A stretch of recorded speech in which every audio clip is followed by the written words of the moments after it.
العيلة دي شافوا شهور عذاب وكانوا هيموتوا ومحدش كان عارف السبب. عمر عبد الله راجل أمريكي من أصول هندية عايش في تامبا فلوريدا مع بنته اللي عندها 3 شهور ومراته. وفي مارس 2023 قرر عمر هو ومراته ان هم يسافروا زي اجازه لمده شهرين وياخدوا معاهم البنت. ولما رجعوا على فلوريدا في شهر مايو 2023 اول ما دخلوا الشقه شموا ريحه غريبه جدا ماليه الشقه كلها. اول حاجه جت في بال عمر ان هو يفتح كل الشبابيك علشان خاطر يعمل تهويه للشقه كلها لانه كان فاكر ان هي بسبب القفله. بس اول ما فتح الشبابيك بنته قعدت تعيط عياط هستيري وبعد كده رفضت تاكل وكانت هزيله وتحس انها تعبانه شويه. بعدها بما فيش 10 دقايق صدع هو ومراته صداع شديد جدا وكانوا مرهقين بشكل غريب. عمر قال ان ممكن يكون بسبب الطريق او السفر يعني، فعشان كده ما كبرش الموضوع ودخل نام. فضل عمر ومراته وبنته تعبانين نفس التعب، وكمان بنته كانت بتعيط بشكل مستمر، والريحة فضلت زي ما هي في البيت لمدة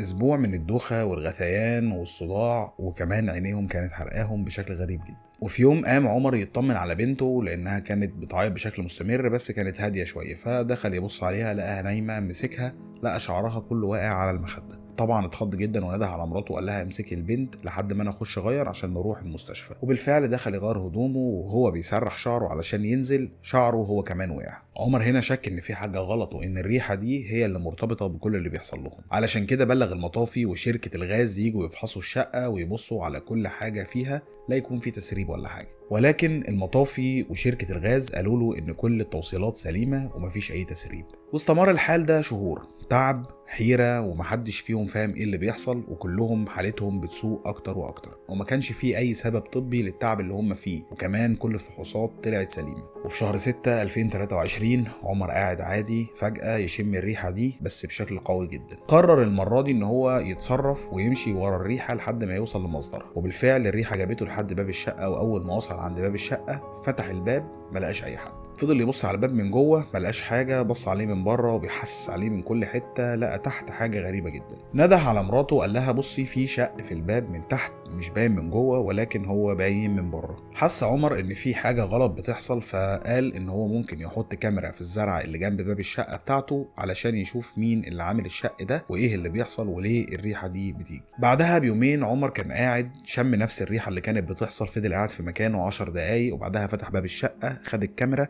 وشغل الفيديو اللي كان فيها. واول ما شاف الفيديو نده على مراته وقال لها بلغي الشرطه حالا. قبل ما اقول لك شاف ايه في الفيديو تعالى بس نرجع بالزمن لحد سنه 2022 هتفهم ايه اللي حصل.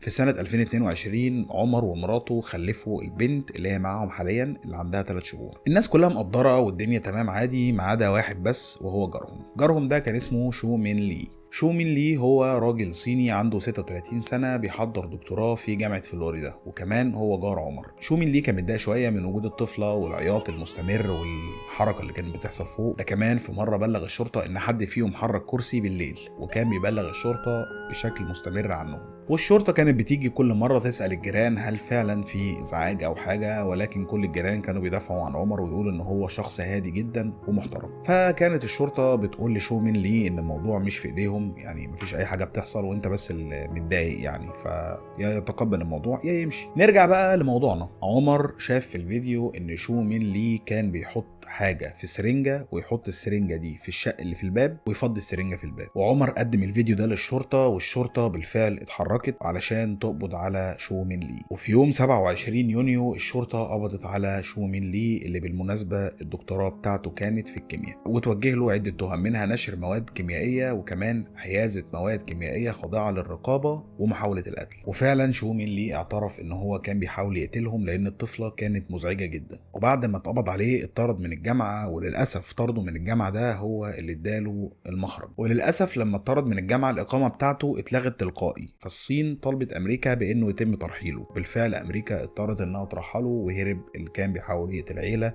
علشان طفلة كانت بس مزعجة بالنسبة له.